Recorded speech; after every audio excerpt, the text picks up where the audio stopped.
But people like to give themselves this excuse. I do not have the energy to do this. If you decide that, that's true. But if you watch a motivational video, there's 100 of them on YouTube, thousands even. Go watch one, you'll get fired up. You're like, fuck it, I'm gonna jump some rope. You jump some rope, you do something. Just do some push-ups, do something, do some bodyweight squats. You'll feel better.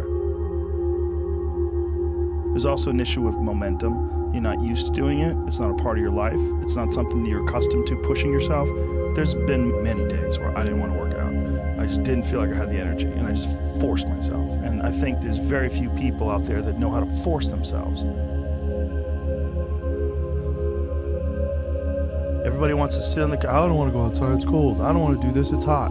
You've got to do things that you don't want to do because you show your body that your mind is the boss. Your mind is telling your body what to do, and then you have control. That you can't just wait for things to get perfect. You just go out and do stuff. Most men live lives of quiet desperation. It's one of my favorite quotes ever because it's true. And I've been that guy. You're just in this world where you just can't wait to just run away. You have an apartment you have to pay for. You have a car you leased. You have a wife that you have to feed. You have a child you have to raise. You have your mortgage. You have your that. And that's where it all comes from. You need discipline because motivation's not there every day. I'm missing motivation most days. Sometimes I got motivation. Sometimes I'm like, today I felt good. I can't wait to get to the gym. But a lot of days I gotta get to the gym. And then once I get going, then I feel great. I feel great when it's over. But it's that beginning part that's hard because your body wants to stay comfortable.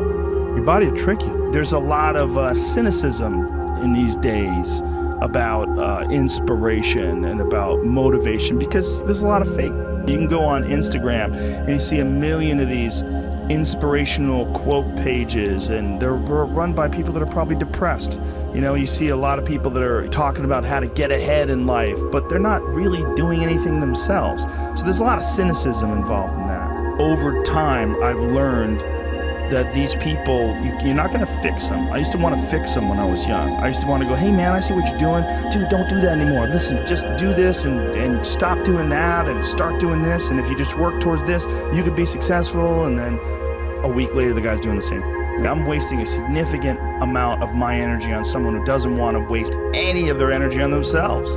When I see a loser, I see some guy who's 43 years old, lives in his parents' basement, and he hates the world. Man, this is a baby that somebody just gave nutrients to, whether it's nutrients in the forms of food or in the form of thoughts and ideas and examples. And this kid developed these horrible, self-defeating patterns of behavior that have led them to this point where they're this middle-aged person with no future and no idea of how to get out of this rut and probably never will escape it. This is the world that we live in today.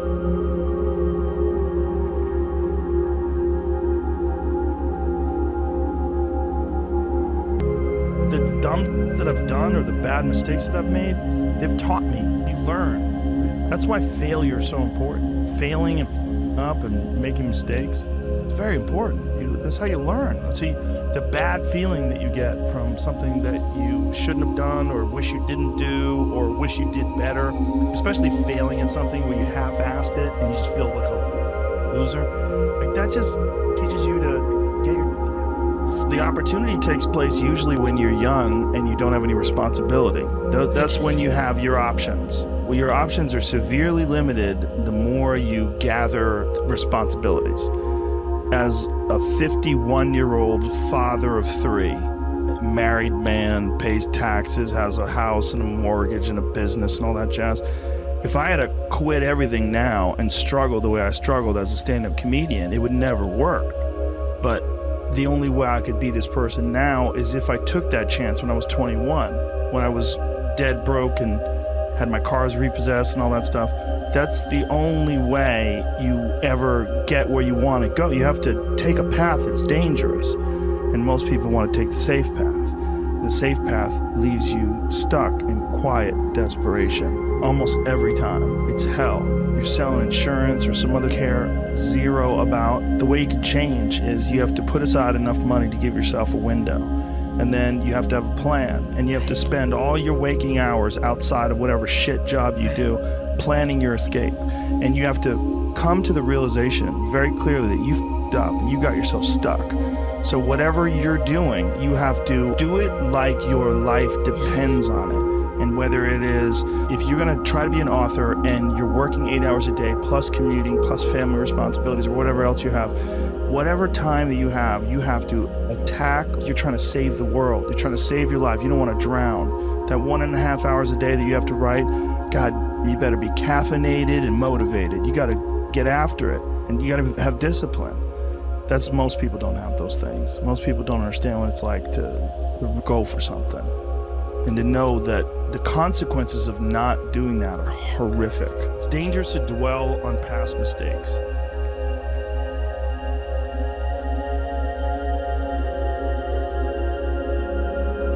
Because people sort of define themselves by the worst moments that they've ever had. And if that's the case, like some people are stuck in high school. You know, they're getting failures that they had like when first getting jobs, and they always think that they're a loser, and they don't like the feeling of failure, so they keep low expectations so that they never have to feel that. You gotta get through bad feeling. You gotta get through failure. It's very important. And you get through it by just picking yourself back up and moving forward and going. But it's hard for a lot of people because they get over it, the feeling of failure. And they don't have a good support system, like good friends. Like have a good community of friends. It's very, very, because like even a girl broke up with you and you feel like you're the worst. But then you go out with your friends and you have a few laughs, and next thing you know, you're like, I'm all right, we'll be all right. And then maybe you meet a new lady. You're gonna be okay. And then you learn from the last mistakes. It just, those feelings of failure are so hard. They're so hard to get over, and they overwhelm people, and some people can't get past them. Every time some new thing comes up, when you have to rise to the occasion, you have to perform, to think about the time you failed. Your head up, man. If you just look at it with a pure heart and a pure mind, you can get a lot of energy out of that.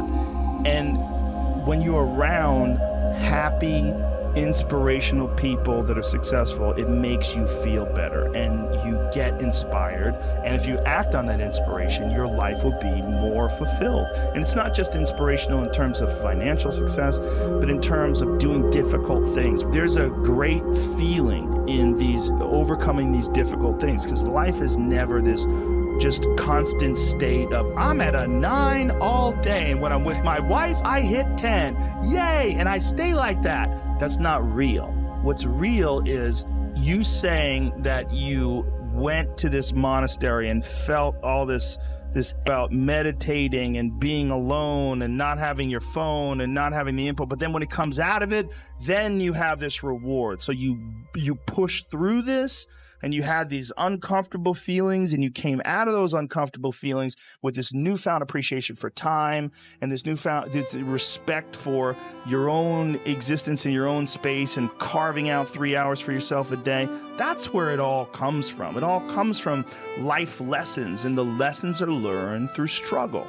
And I think that there's a lot of people out there that think somehow or another you're going to get to some place where you're living in silk sheets and you're getting your toes done while someone's dropping grapes into your mouth. I don't want that. I've never wanted that. That guy's not going to be happy. He's going to be bored. What am I doing in this bed? I got to do something. I'm not stimulated.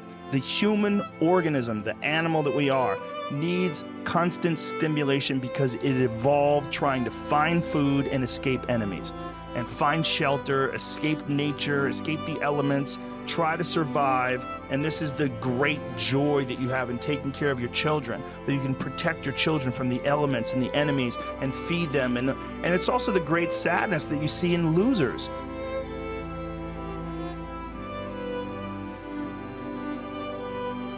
You have to have like real requirements of yourself where you don't allow yourself to back out of things, and you don't allow yourself to slack off. And I don't think people put those kind of requirements on themselves as if it's a daily principle of life, like what must get done. You know, you must brush your teeth, you must exercise for 45 minutes. And if you did that, I think you'd be healthier and happier, and your body would perform more smoothly. And if you require your body to do things like that, I think it rises to the occasion. There are very few people that have that kind of discipline. So because of that, they come up with excuses. And excuses are a giant part of the problem. It's not simply a physical health issue. There's also mental aspects of it, and discipline's a big one. I just know way too many people who are weak mentally. And I can't just chalk it off to only, they physically feel, because I felt like shit 100 times, and then I worked out, and then I felt way better.